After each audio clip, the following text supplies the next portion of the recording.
Because here's the gist of this episode for me is that if we have, let's say, a revival happening in the government coming up, that doesn't mean that people are going to be closer to Jesus. It's Right. actually, has nothing to do with it in some ways. But if it is a reprieve for the moment of where we should have judgment, now is the time as the church to step up. Now is the time to say that, okay, let's take this seriously. Let's not wait for a Hmm. war. Let's not wait Hmm. for a judgment. Let's not wait for something to help wake us up out of these slumbers. Let's actually move forward and take ground.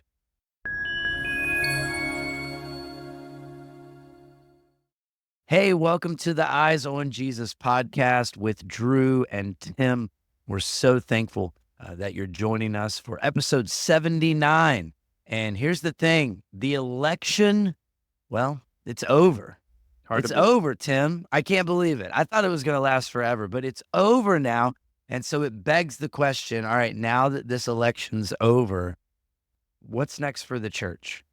Because the church has been talking about this tension of voting and belief and what you should support and all these things. And it's really caused quite the chaotic message going out in a lot of different directions. And so now we've got the dust settling a little bit.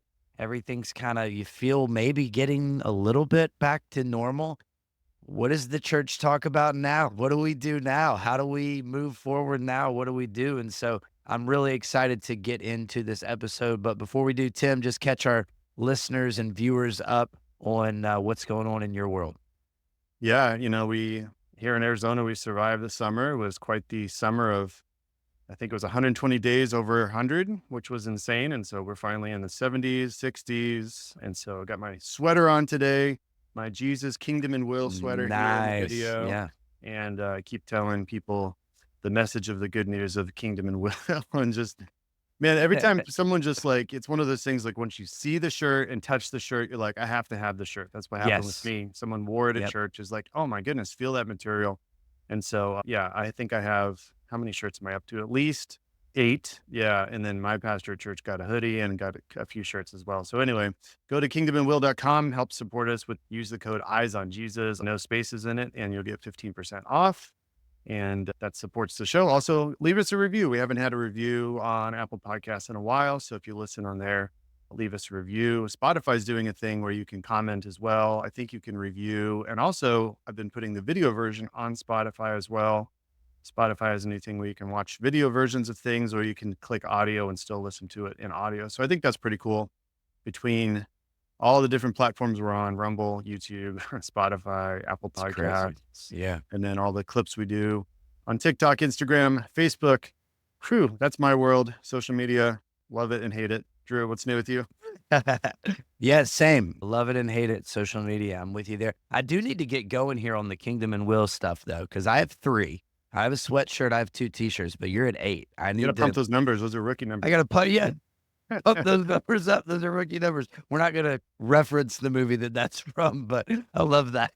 Yeah. For me, man, really trying to get our church aligned on what's next for us. That's what we're always running after. Our vision is say yes to what God has next. And so we're constantly asking the question, what does God have next? And for us, moving into 2025, it's a really bold vision. We've got a lot of things going on at the same time. So we have vision for 2025. We have new lease agreements that we need to sign and get in charge of. And then up to date as a couple days ago, we got a letter from the town, the county, whatever, that they're going to like shut us down because of something that we've already submitted, but apparently somebody didn't talk to somebody. So thankfully I have a great group of elders that's going to work on that for me so that I don't have to focus on whatever's Man. going on there. But yeah, we're moving along. Church is great. Family's great. And speaking of weather, 70 degrees in Arizona, that sounds really, really nice. I'm impressed. I'm glad that you have made it to this point, because up until this point, it sounds like one of the worst places that you could possibly be. With that We heat, earn it. Yeah. yeah, like dry heat or not, like 120 days of 100 plus that's a lot. And we are here today. The high here is 56 today. Nice. 56. So we're dressed in the sweatshirt and we're getting comfy and got the fire on at the house. And all that good stuff. So here we go. The election. I mean, I look, remember when we talked about this back in December and we're like, we did an episode like, here we go again. What's this going to mean? Trump and Biden. And, none yep, of us knew. And I think overall it was, I mean, think of all the things that happened through the election season, all these like, Trump at McDonald's, Trump in a trash truck, Trump getting almost, his ear just shot at. right, So right. all these things that were kind of, pieces of the puzzle, which now we can look back on as the election season from both sides. I think it's crazy to remind yourself too that it's actually over because there was so much anticipation for this cycle and so much honestly at stake. And if you've heard our previous episodes, like we've talked about, which Hmm. political party aligns with the Christian worldview. And so we're not shy to talk about that, but also That's right. we're not blinded to the fact that no side's perfect. Trump is not our pastor. He's our he's our future president now again. Nor our Jesus. Nor our Nor our Jesus, Jesus. right? Right. And there's even a clip of him saying that, from 2021. I saw it Right. on X. Is that he's like, "I'm not your savior. That's above my pay grade," and he pointed to Exactly. Jesus. And so, I think when we come out of this, one of it's like almost like PTSD, like we made it, and we can just like breathe now. But also like, the work's not over, and there's more stuff coming. And where this is not going to be a prophecy episode. We have no idea what's coming. We have no idea what's happening Right. tomorrow or even an hour from now. But I think we can prepare ourselves mentally as ministry leaders, as Christians for potential scenarios and also, what this means for us because we still have a job to be done in our family, in our work, in the church. There's still the Great Commission, which has never stopped since Jesus gave it, and it will not stop until he comes back. So, Yeah, you're right. And the PTSD feeling is like I'm there. Like, man, social media was just a minefield mhm. during this election. And as great as it is to be on the other side of it, I mean, of course, there's still some things, but as great as it is to be on the other side of it, you're kind of like, wait, we got to do this again in 4 years. Yeah. Like, is it, and so there's the argument of like, well, maybe there won't be as, polarizing people. And I don't know, maybe this just completely reset everything so that in 2028, we're not looking at two very polarizing people. We're just looking at two politicians. And maybe that would be healthy to get back to that. I don't know. I don't really know what's healthy for America at this point, but I do know that where we sit right now, heading into the next 4 years, certainly feels better with the election results. Like, it Mhm. just feels better as a Christian. It feels better as a dad. It feels better as a husband. And the majority of America agrees with that. Yeah. And the overwhelming majority agrees with that. So as we look at all that that affects, it certainly affects the church. So we're going to have Donald Trump as our president. Now we have to ask ourselves the question, all right, how does this shift things? And having this Republican backed, and like you said, a guy that kind of references Jesus and references the Christian faith. What does this mean for the church, and how do we drive it forward over the next 4 years? And, eh, you know, how does it change even the societal ideas of what church should be? I mean, that's my biggest thing. Look at look at the last decade, man. I mean, what we've seen churches turn into, who we've seen leading churches, things that we've seen put out front in front of churches. And I'm not saying that all of a sudden all those things are going to stop, Yeah. but certainly there has been this feeling of pressure, and now it's kinda eased a little bit. Are you feeling that too? Like, do you feel like it's eased a little bit? Yeah. Yeah, I mean, just if Trump is able to implement the stuff he's been talking about without resistance, which won't happen, first of all. Right. But Right. just when you look at all the videos that are on his website of all the things that he wants to do with specific steps of like 10 Yep. ways we're going to get rid of government corruption or how we're going to make America healthy, how we're going to put prayer back in the schools, how we're going to, Yeah.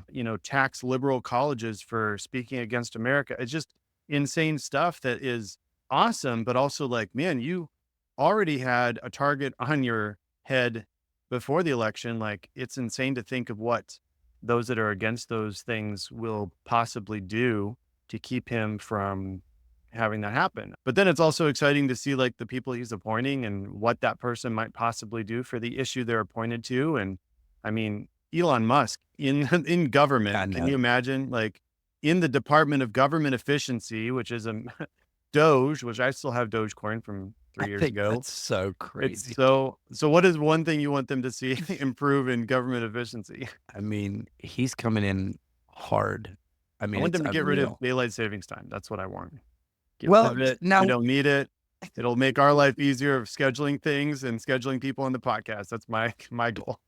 and they might I mean, those are the things, like, I didn't Trump talk about doing that back in 2016? I thought he talked about maybe getting rid of it at some point. I wish they What it's would. I don't talked about, yeah. Yeah, I really don't like this whole idea that at 5 o'clock I gotta get the kids inside and everybody just shut it down. Like, Yeah. that's a difficult thing. I will say, I think this has kinda taught me a little bit of a lesson as a leader in the church, and I don't know if other people feel this way, but I don't really wanna say that I got caught up in the election because, to be honest with you, I've never really been this, like, political guy. In fact, the first time I had the ability to vote, like, I didn't even vote, and that was just because, like, I didn't have an opinion. I didn't really understand the value in it, and I just don't think I was mature enough to really care, you know? Yeah. And I think things change as you get older, things change when you get a family, things change when you learn stuff about your family and you learn that, your grandfather fought in World War II and you learn about just the history of America and where things are going. For me, I didn't really get caught up in the political sense, but I do think I got caught up a little bit in, as a leader of the church, as a pastor of the church, what should I address? What shouldn't I address? And looking at what other pastors are doing and looking at what other leaders in the church are doing. And, we've said it before, like there was no more important election than the one we just had. What will be our narrative in 2028? Will that also be the most important election? Will, like, does that continue? So I think for me, one of the things looking back, because I think it's always important to just like in the moment go, all right, what did I do well? What did I not do well?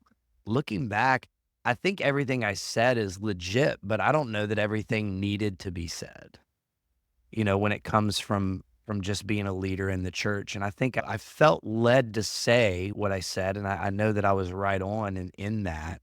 But I also was looking at what other leaders were doing a lot and felt this conviction more and more that I should, follow their lead and be part of this. So I think there's like good to the voice, but at the same time, like we can't do this every 4 years. Like we can't. I just don't feel like it's something that everybody's just got to get crazy riled up about every 4 years. And so I'm hoping that what this does, now that we've seen that the incredible overwhelming majority voted for the Republican side, I'm hoping that this just kind of like brings everything down a couple notches Yeah. and we can kind of move forward going, yep, you believe what you believe, I believe what I believe, and let's move forward. But I don't know, man. I got people in my neighborhood that still have like Harrison Waltz flags up, and I got people in my neighborhood that still have things that are negative towards Trump up. And I'm like, like, at what point do you let this go? Like, are you waiting until you put out your Christmas lights and that's when you're going to pick all this up? Or Mhm. like, what's the plan here? So for me, it's taught me a little bit, allows me to kind of address some things a little differently. But I will say I'm excited about the position that a lot of the people in our congregation are in because it does, for the church, it does feel like a win. Like Yeah. it really does. It has this sense of like, wow, we did something, we overcame something. And I think that creates momentum, it creates purpose and confidence, and that's really good heading into a new year. Well, you look at the people that are upset by the election and look at what they stand for. Look at Yeah. the agendas they have. Look at even how they express themselves on these rage videos where not only are they angry, you can almost see a demon manifesting in them when it's just like completely out of control, not even like logical. Look at the celebrities that endorse the other side. Look at The View. Look at these people that say Golly, horrible dude. things, and just look Yep. at CNN. Look at the people that were at the Harris rallies, like Megan Trainor shaking her body all around, getting paid, I think, $4 million to be there to do that. Was it Uh, Megan Trainor or Megan the Stallion? okay, yeah, I don't know the difference. I don't even I know the think it difference. was Megan. I think it was Megan the Stallion. The only reason I know the difference is because I have a daughter that's a huge Megan Trainor fan. Okay, So I have to stick up I for don't want to, Megan Trainor. I don't want to disparage the name of Megan Trainor, whoever Megan that is. Trainor's all about that bass. Okay, gotcha. Mm, But anyway, look at the side of what they stand for, and the yeah. anti-life, the pro confusion, the Yeah. pro all these things, right? And look at that. It's a very clear dichotomy of also who Trump is putting into office and what they stand for: Big time. pro-America, anti-government, anti-regulation, pro-borders, pro-life, pro Yep. Christian. I mean, Trump surrounded himself with all the pastors you see praying for him right before the Yeah. election. And it's just a complete dichotomy between the two.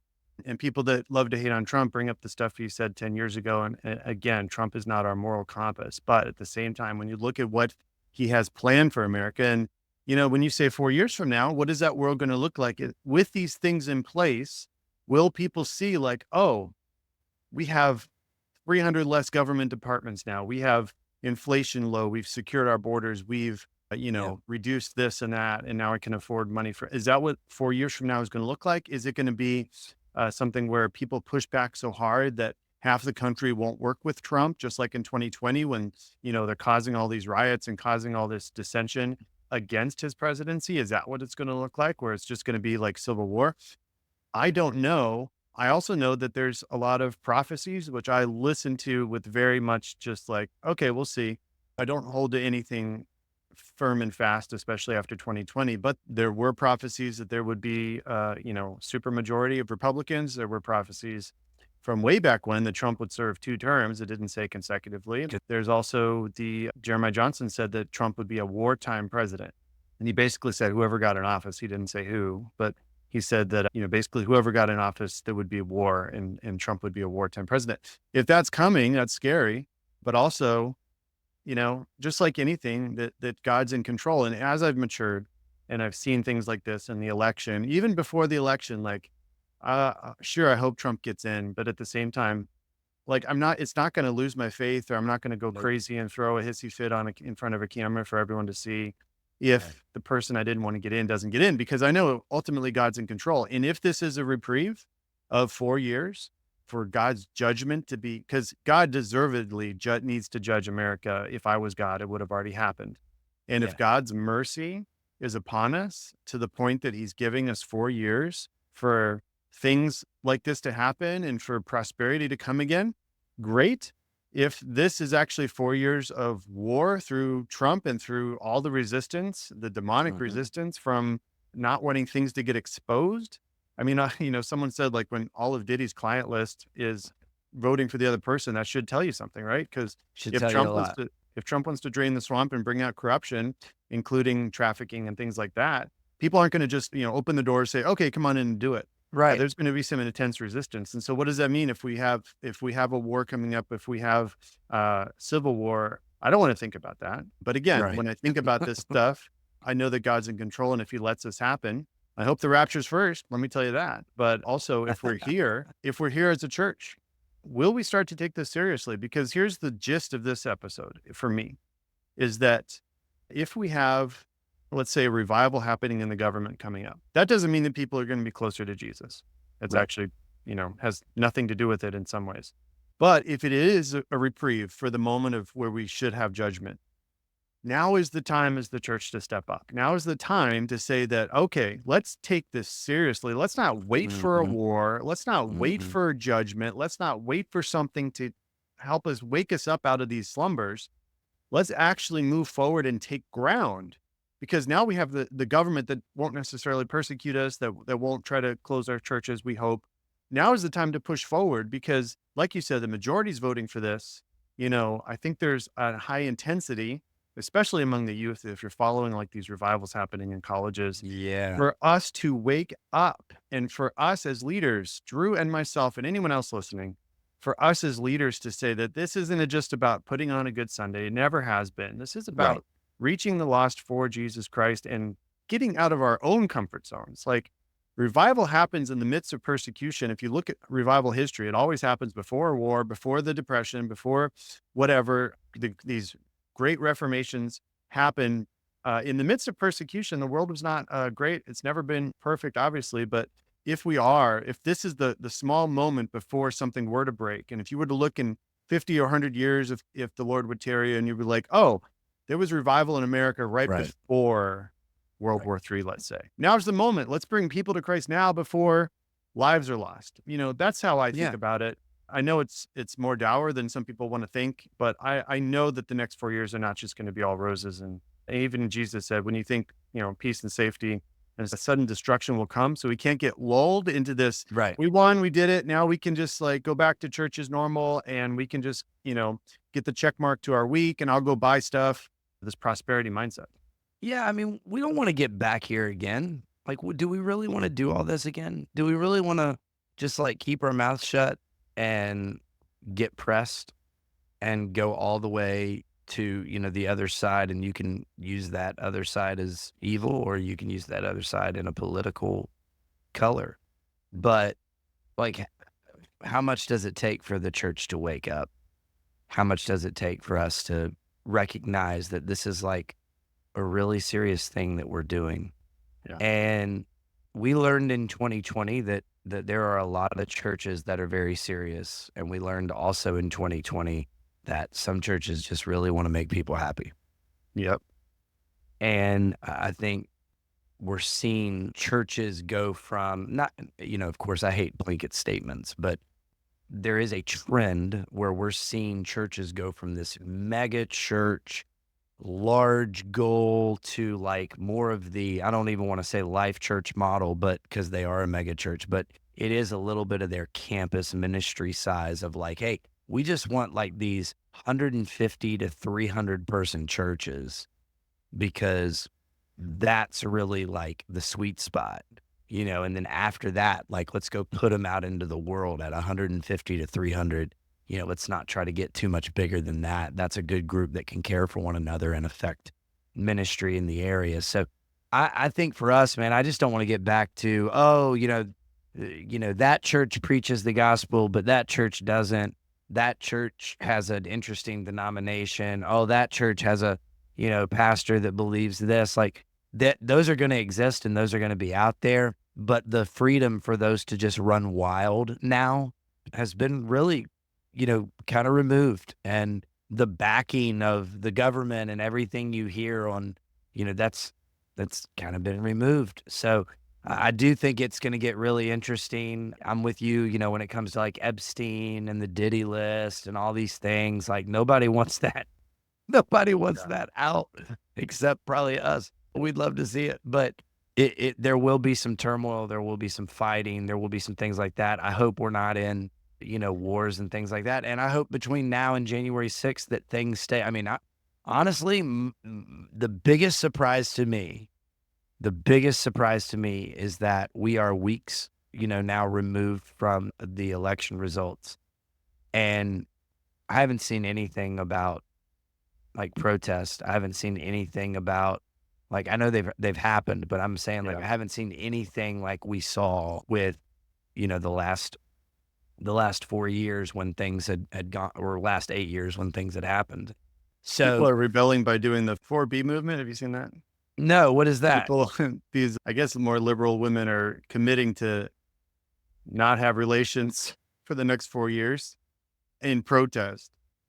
In protest? Yeah, it's like this whole So thing. So I'm like, I can get behind that. Go for it. I can get behind that. Yeah, Yeah, they go for it. lower Yeah. our abortion rate, if anything else. So Yeah, my goodness. yeah, that's wild. Yeah, from now until January 6th, it'll be really interesting to see what the tension looks like Well, if you here. want to go But conspiracy theory, I think that they're acquiescing a little too nicely. So, oh yeah, no, I'm you with know, you. Like there is a part of me that's like, there's always this theme in like thriller movies where they're like, it's quiet, Too quiet. a little too quiet. And it's like, yeah, that's kind Yeah. of where I'm at. Like, it's really quiet. It's a little too quiet. Feel like I I know. almost wish I heard something was going on in like DC or something right now. Mhm. But yeah, nah, it seems like maybe, yeah, I mean, that's the conspiracy theory, right? Like, oh, they're planning something. It's like, well, yeah, but we also thought the election was maybe going to be rigged and we thought they were planning something that, I Yep. mean, I don't know. There's a million things that could happen Yeah. and all this, but Back to yeah, I mean, we 2020, back to I wanna 2020. talk Yeah, about go that back. because, like, as we talk about vision, what that means for our churches, what that means for us coming into New Year's again, we did an episode last year on New Year's resolutions. Should we make them or not? I might put that in the show notes, but I Yeah. think that when we look at 2020, it was one of those things that we got lulled into early 2020. You had all these people like prophesy, it's going to be the year of 2020 vision is we're going to see clearer than ever Hmm. before. And people are like, yeah, I'm going to have clarity in my finances, clarity in this and Yeah. that. And it's like, man, February, March hit, right? And we all know what happened. And we all know the chaos that ensued. And we all know that it took many people, including church leaders, by surprise, right? Because we never faced something like that before. We never Right. had to make decisions, especially with the amount of vitriol and, splits on things like masks and vaccines. We never had to Right. talk about before in our church, not to mention the race riots and all this stuff. And so I think we just have to be very careful going into a year. We're like, yeah, 2025 is going to be awesome. Like we're going to have such Right. There you go. prosperity. I'm very much like, oh my goodness, like please let's not say that because we're just setting ourselves up For for sure. failure, I think, because no matter what happens, we have to be able to respond better this time. We have to be able to respond as a church and not get swayed by the narrative of the time, not get swayed by even what government tells us to do. I mean, to a point, right? Yep. There's a point where we follow the rules, but not at the expense of the gospel or meeting together. You know, Paul even said they told him like he obeyed them to a point, but they're like, don't preach the gospel. And he's like, that's something I can't do. Or was it Peter? I think it was Peter in Acts that said that. Peter. But Yeah, yeah, yeah. Peter. So anyway, like I think for us as a church, vision, we need clarity. We need 2025 coming up. What does that mean? Let's make our plans. But I think we did learn, looking at hindsight of 2020, we learned to pivot. We learned to push through. We Yep. learned what really mattered as far as family goes. We had more time at the table than ever before. We had more awareness of, fear and anxiety and how maybe how to combat them. Some did better than others. We had more of okay, church is important. Let's not take it for granted. Right. Because when you don't meet for months at a time, some churches years, shame on you, you learn the value of meeting together. And so I think, if you could go back and do it over again, we'd make different decisions. I think all of us would. I was in retail at the time. It was the worst year to be in retail, of course, a worst year for many things. And so I think coming into vision for me personally is that what we're doing in our churches, Drew and myself and whoever's listening, like, don't take it for granted. Don't just treat like like I was talking to the team this last Sunday, is like Sunday comes so fast Yep. and it goes by so fast. Yep. And before you know it, it's gone and it's a blur. And you're left like Monday picking up the pieces. Did we do what we thought we were going to do? Did the sermon hit? Did worship hit?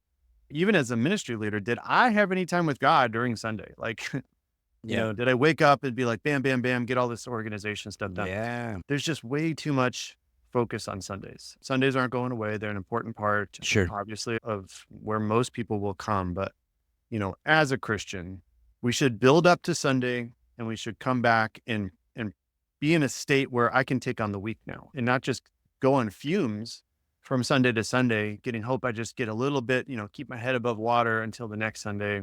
I missed a Sunday, I'm in chaos. We have to be Right. living this life as Christians, putting on our armor daily, getting in a secret place, doing the disciplines we've talked about on this podcast that we need to do because that sets us up for success. It sets us up, it sets our ministry, our job, our family, our kids who look at us as the model. It sets all that up for success. And so if you, me, if not, if we haven't done this yet, it's not for lack of knowledge. It's lack of commitment. It's lack of vision, whatever word you want to put on it. Mhm. When is it going to be enough? When is it going to be enough to say, I'm going to prioritize the secret place every morning? And I'm talking to myself here because I look at my week, I look at my journal, I missed 2 days. I feel bad about those 2 days. I had things, I can justify it. I had events, whatever. I need to do a better job of getting in the secret place and prioritizing it. And I know if I do that, I'm going to set myself up for success no matter what happens in this world. And if that's conviction for you listening, let it be conviction, but also let's stop playing games because Yeah. we still have homes, jobs, lives, churches. None of that's gone at this moment, right? One thing that cannot be taken away from you is your relationship with Jesus. And we look at the early Christian martyrs and all this stuff, and that everything was taken away and they still had joy. They That's still right. went to death loving Jesus, keeping their eyes on him. And I, if I do have a fear coming into this next year, is that Christians won't be ready for that amount of persecution. I pray it never comes. But I also Yeah. know Jesus said, in this life, you will be persecuted. If they persecuted me, they will persecute you. Right. And we have no concept of persecution here in America. 2020 was not persecution, No, that was just being uncomfortable. just because we had to close churches and made us uncomfortable, right? But that's serious soul searching of how serious are you with Jesus, that in the face of death, as Stephen was in Acts, your face can glow, you can see, where you're going, you have this hope of eternity in heaven, regardless of what Mhm. happens on earth. And I just, as I'm rambling, I just think that this is our mandate. This is not trying to figure it all out, not trying to have these 10 steps we're going to do next year. Right, right. The main thing is to keep the main thing, which is Jesus. Yeah, I'll never forget in 2020 having a pastor tell me we're gonna launch 20 campuses in the next 20 years. I'll never forget that. I'll never forget them telling me that from God, 20 campuses, 20 years. And 20 months later, they were like, "Yeah, we really don't need to be focused on campuses. We need to be focused on online." And I'm like, "So which is it? Which is it? God told you 20 campuses in 20 years and you've decided not to run after the vision God gave you? Or he didn't, which is my vote, and you decided to just change visions. Like, tell me more about where God's leading us, sir. Tell me more about what's next for us. Tell me, please give me vision." So, anyways, enough about that guy. What I've learned, it's not even what I think, it's just experience. What I've learned is that the greatest thing your church can be is agile. Just be flexible, be agile, be willing to get the gospel and spread the gospel in as many different ways as possible.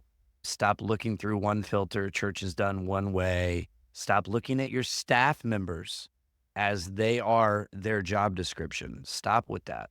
Stop. Everybody we hire right now, they are an employee at Yes Church. Everybody. Everybody. The person that does music, they're an employee at Yes Church. The person that does students, employee at Yes Church. Me, I'm an employee at Yes Church. My job description is lead pastor. Mm-hmm. And season to season, we might need different things. I might, like in 2020, I might have started as a lead pastor. I might have needed to be an online champion. I don't know. I would have figured it out. But we've got to be smart in not putting boxes around what we've always known church to be. And that's in titles, that's in hiring, that's in job descriptions, that's in vision of how we roll things out. So if you're like, "Oh, vision for 2025, it looks a lot like vision before that's built around Sundays and da da da." Oh man, you're missing it. You're missing it.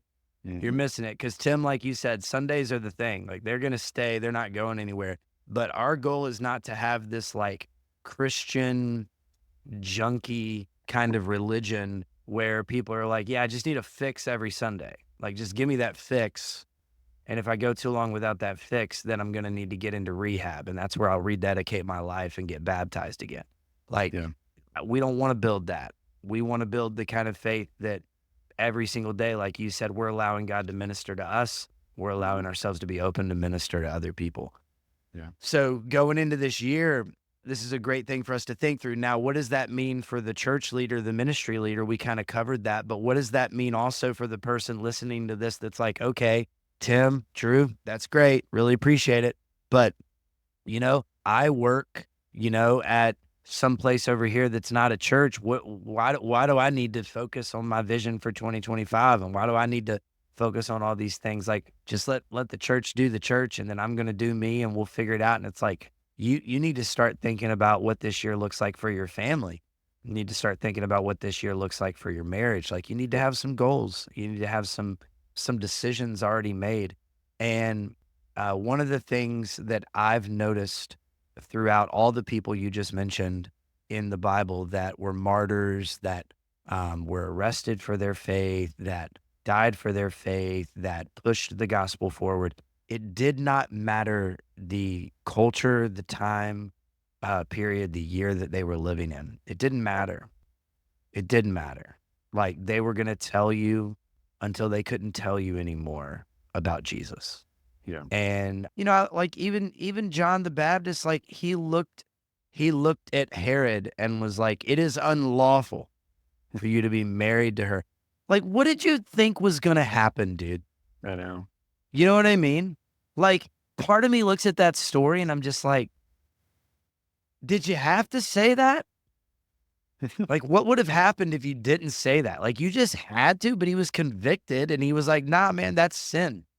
Like, you leaving your wife for what was it, your brother's niece or so, that whole Yeah, family. you could But have tweeted it from a burner account or something like that. yeah, you couldn't have tweeted it from a burner account. Exactly. Like, it had to be you. You had to stand up and say it's unlawful, and then boom, you're in prison, and then boom, you get beheaded. Like, it's crazy to think, but it didn't matter. It didn't matter their social status. It didn't matter anything. So for us in 2025, and for the listeners and viewers here, like, you got to be thinking, all right, what does that mean for me? Like, Mm. what does it mean that the number one priority is to allow God to minister to me, and for there to be opportunities for me to minister to other people, regardless of circumstance, regardless of if I have a job change, regardless of finances, regardless of what else is going on in America, regardless of what else is going on in this world, and regardless of what everybody on your phone tells you you should or should not have an opinion about. Yeah. How does that how does that filter through? I'm going to tell people that Jesus loves them. So I'm praying and hoping that regardless of what 2025 looks like you said, that the church is the church, Christians are Christians, and we'll continue to let people know about the greatest thing that could Mhm. ever happen to you. Well, I've heard people say, God judges the church first in the Bible. You see that, Israel was God's people. They were, had to follow things where, other cultures could get away with it until, sometimes God would send them out to destroy them. But Ananias and Sapphira, right? They lied before the Holy Spirit. Many other people in that culture were lying all the time, right? But because they were in the church and they lied to the Holy Spirit, and it was, right after Pentecost or so, God judged them. And so we see that time and time again. And if God judges the church first, is that what's happening now? We see that with, pastors falling. We see that with churches getting exposed. We see that with even ties to celebrities and this other stuff we talked about that the pastors are involved with. We've seen that in the Catholic Church for a while, but nothing's really like, I don't want to say nothing's happening with it, but nothing's really like, okay, we need to rally as a church and make sure that all this is exposed, right? It's little pieces of it here and there. And so if God's going to continue turning up the judgment, which I think those times when people are called out and exposed, that is God allowing it to happen because either, he's tired of it or people need to know, or he's protecting people, Yeah. whatever his reasons are, we don't know. But if God's judging the church first, as Christians listening, most of you are going to be Christians listening to this. You're in a church somewhere, hopefully. What does that mean for you? What does that mean for you? Yeah. We come into salvation. We're like, okay, yeah, the judgment day later when I die or at the end of time. No, today, like God allows things in your life so that you can be drawn closer to That's Him, right. but He also doesn't force you because we have free will. And if you're content where you're at, you're going to get what you ask for. You're going to get what you put in the Mhm. effort for. And so if you don't want more of God, He's not going to force Himself on you. But at the same time, how much is enough? And when I talk to people and counsel them that are having problems in marriage or anxiety or this or that, the thing that I come back to is, are you sick of it? Are you Mm. sick of where you're at? Are you sick of it enough to the point that you're going to do something different? Because it's going to be hard. It's Yeah. hard to make a change. If you've been the same way for 30 years, it's hard, but it's not impossible, especially with the Right. strength of Jesus. But you have to put in the work. And this whole, we abuse grace to the point that there's nothing for us to do, just sit on our bottoms, waiting for Jesus to do something. That's not what we're supposed to do as the church. And just anecdotally, a couple things I've heard, bigger churches, and I'm not against bigger churches. And there's a lot, I could point you to really good, quote, mega churches that are doing amazing Sure. things. But this tends to happen in larger churches is one person went to a small group, no prayer, never talked about the Bible, and they left feeling like, what was the point of that group?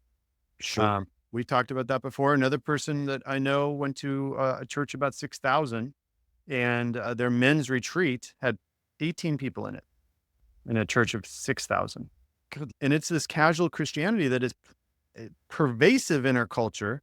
And many times we sign up for it because, quote, I'm getting church in. And if you're in those settings and you're not getting fed, we've said this about when to leave a church. Go find food Mhm. because there's food out there. Don't wait for it to come from your pastor if it's not being said from the pulpit. Don't wait for someone to just wrap you up in this life-giving small group that's going to meet all your needs. Not going to happen. Step out and step into something that God's leading you to, even if it's frustrating or you've been there for so long or all this stuff, you're going to lose friends. Those are the type of drastic things I want to call people to, not necessarily just those examples, but if you're sick of your marriage being a certain way, if you're sick of your kids doing this, if you're sick of not having Bible studies as a family, you're sick of not praying, not making that a focus, if you're sick of skipping out on church, fill in the blank.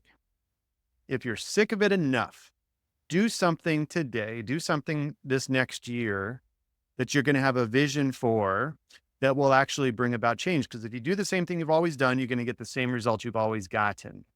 And so when is it going to be enough? And I'm fired up now because I help lead a church and Yeah. I see this casualness even in our own church. Yep. It's not exempt in any church where Sure. people just go through the motions. And I want people to see Jesus for who he truly is. I want them to see the Yes. fact that he is the answer. Stop asking the question when you already know the answer is Jesus. Stop asking the same question, or when is my marriage going to Mhm. get better? When is my wife going to love me? When is this going to happen? That's not the focus. The focus is Yeah. Jesus. We keep our eyes on Jesus. The Bible tells us in Psalm 32, I will instruct you and teach you in the way you should go. I will counsel you with my loving eye on you. So Jesus loves you. He wants to guide you through this life, but we have to let him. We have to attune our ear to him in order to hear and then be bold enough to actually do the things he calls us to do. Because if you don't do something he calls you to do, you may not get another instruction until you actually follow through on the one you were told to do, even if it was 5 years ago. And that's how I've seen God work in my life. So, okay, that's all for me. Any last thoughts, Drew? I love it. I love I love the passion you're showing, and you should be like as a leader in the church. This is what we should be focused on, and just an encouragement to our listeners and viewers. If you're hearing this and you're like, all right, I don't really know where to start. Like, I don't really know how to build a vision, or I don't really, I heard that the answer is Jesus, but I don't really know what that means for me. Like, we're here, we're willing to help. Like, shoot us a message. You can always email us at eyesonjesuspodcast@outlook.com. You can always hit us up on social media, like join the Eyes on Jesus podcast community that we have on Facebook. Send us a message. You can post anonymously on there. Of course, it's a private group as well. But like, if you want to get better, then you're going to need some help. And so if you have people around you, I think that's awesome. But if you're in the position of like, I don't really have anybody, I don't know where to start. I appreciate what you said about a church, but like, I don't even know where to start. Send us your city and location and we'll find you a good church. Like, we'll Yeah. find you something that you could try out. But we want to see you be successful in this next season. That's why we had this episode. We want to be successful. We want you to be successful. And we know that in all things, the answer in that is Jesus. So again, thanks for listening to the podcast. And until we see you again, go with God, grow in discernment, and keep your eyes on Jesus. Thanks for joining us on the Eyes on Jesus podcast with Drew and Tim. Don't forget to hit subscribe